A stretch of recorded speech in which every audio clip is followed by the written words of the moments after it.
Hello friends, welcome to my YouTube channel. Thanks for watching this video. Chapter 7 Congruency of triangles से example number 7 करेंगे.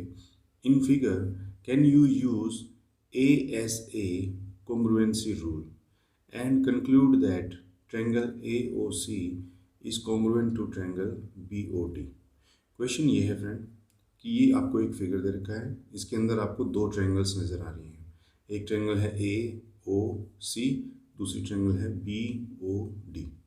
Question आपसे ये पूछा गया है कि क्या आप इन दोनों ट्रायंगल्स को कॉन्ग्रुएंट प्रूव कर सकते हैं ASA यानी कि एंगल साइड एंगल के कॉन्ग्रुएंसी रूल से. देखिए फ्रेंड, ये दो ट्रायंगल हैं. इसके अंदर एक एंगल यहाँ 70 डिग्री दे रखा है, दूसरा यहाँ 30 डिग्री दे रखा है. और दूसरी ट्रायंगल में यहाँ पर ये एंगल 70 दे रखा है और ये एक साइड 3 सेंटीमीटर दे रखी है और ये वाली साइड भी 3 सेंटीमीटर दे रखी है. तो अब हम इसको क्या ASA कॉन्ग्रुएंसी रूल से कॉन्ग्रुएंट प्रूव कर सकते हैं? देखिए, हम कर सकते हैं.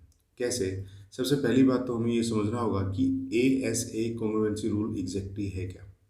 ASA रूल ये बोलता है कि किसी एक ट्रायंगल का एक एंगल, उसके साथ वाली साइड और उसी साइड पे दूसरा एंगल जो बन रहा है वो एग्जैक्टली दूसरी ट्रायंगल के एक एंगल और उसी साइड पे बनने वाले दूसरे एंगल के बराबर अगर हो जाए तो वो ASA रूल के अकॉर्डिंग कॉन्ग्रुएंट हो सकती हैं. अभी देखिए इसके अंदर हम कैसे करेंगे. सबसे पहले हम जो जो चीज़ें गिवन है ना वो लिख लेते हैं. देखिए, हमारी एक साइड दे रखी है AC बराबर है किसके? BD के.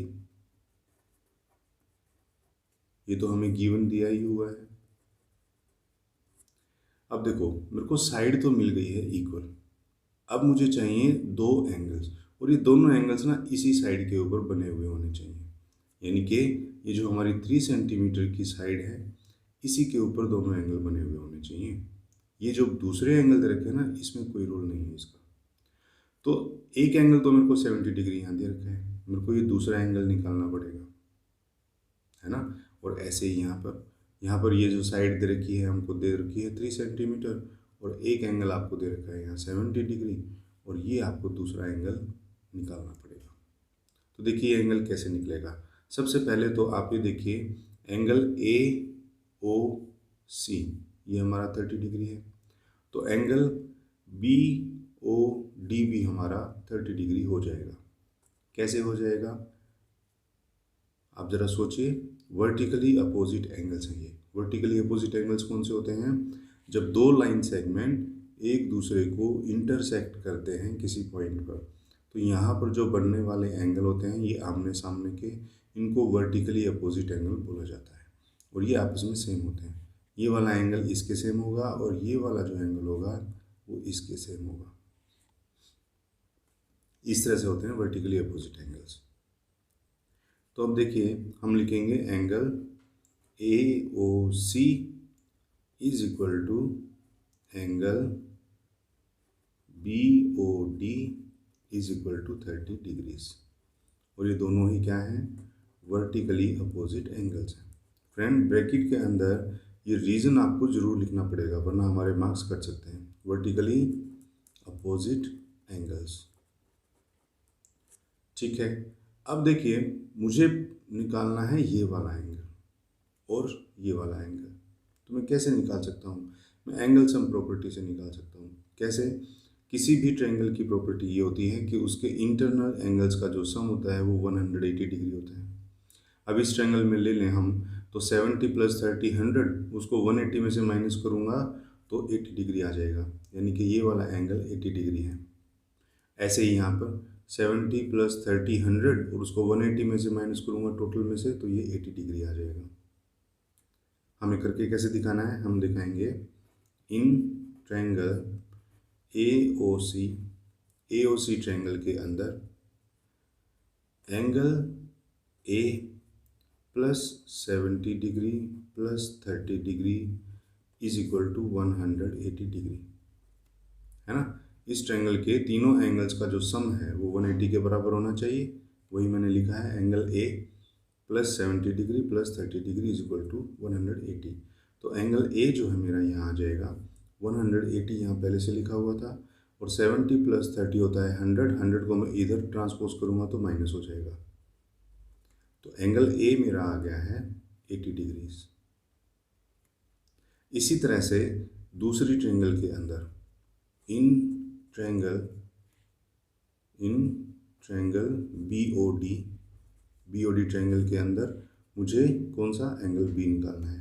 तो हम लिखेंगे angle B plus 70 degree plus 30 degree is equal to 180 degrees. Angle B को आप इधर ही रखिए, इसकी हमें वैल्यू निकालनी है। 180 डिग्रीज यहाँ पहले से था, और 70 प्लस 30 100 होता है। 100 को मैं इधर ट्रांसपोज करूँगा तो माइनस का हो जाएगा, 180 माइनस 100 डिग्रीज। तो एंगल बी भी मेरा जो है वो 80 डिग्रीज आ गया। अब देखो, अब हम यहाँ पर रूल लगा सकते हैं ASA का। कैसे? ASA हमारा ये कहता है कि एक साइड है, उसी साइड के एक कोने पर एक एंगल है, और उसी साइड के दूसरे कोने पर जो एंगल है वो दूसरी वाली ट्रायंगल के उस एक ही साइड के बनने हुए दोनों एंगल्स के बराबर अगर हो जाए तो वो ट्रायंगल कॉन्ग्रुएंट हो जाएंगे। तो अब देखो, साइड है हमारी AC, ठीक है, और इधर है साइड हमारी DB। AC के एक कॉर्नर पर बन रहा है 80 डिग्री, तो इसके भी एक कॉर्नर पर बन रहा है 80 डिग्री। इसके एक कॉर्नर पर बन रहा है 70 डिग्री, तो इसके भी बन रहा है 70 डिग्री। तो इसीलिए ये दोनों ट्रायंगल्स कॉन्ग्रुएंट हो जाएंगे। लेकिन अब बात आती है नेमिंग की, कि नेमिंग हम कैसे शुरू करें। तो नेमिंग देखो, हम लोग एंगल साइड एंगल है जो हमें यहाँ दिया हुआ है, ट्रायंगल AOC। एक ट्रायंगल का नेम तो हम कैसे भी लिख सकते हैं अपनी मर्जी से। तो हम लिख देंगे यहाँ पर सिंस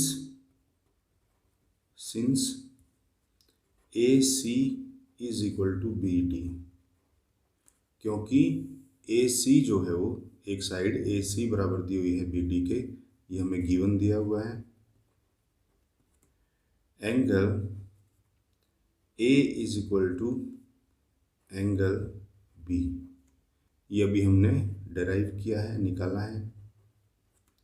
और angle C is equal to angle D, ये भी हमें गिवन है। तो देखो, एक साइड और उस पर बनने वाले दोनों एंगल सिमिलर हो गए, तो हम लिख देंगे सो ट्रायंगल AOC। इसने पहले यहाँ लिखा है ट्रायंगल AOC, तो ये किसके कॉन्ग्रुएंट होगी। अभी देखो, यहाँ पे नेमिंग पर ध्यान देंगे हम। AOC पहले यहाँ पे पॉइंट लिया है इसने A, तो A के बराबर कौन सा है? B है, तो हम यहाँ लिखेंगे ट्रायंगल B। उसके बाद लिया है O, तो O हमारा किसके बराबर है? O तो हमारा O के ही बराबर है, तो हम लिखेंगे BO। और यहाँ पर ये है C पॉइंट, यहाँ पर ये C पॉइंट यानी कि एंगल C।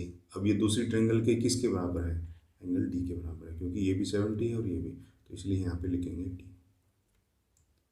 क्लियर? इस तरह से हमको ये नेमिंग करनी होती है, वरना हमारा जो आंसर है वो गलत हो सकता है। तो फ्रेंड, ये था हमारा एग्जाम्पल नंबर 7। आई होप आपको अच्छे से समझ में आ गया होगा। नेक्स्ट एग्जाम्पल्स के लिए मिलेंगे नेक्स्ट वीडियोज़ में, तब तक के लिए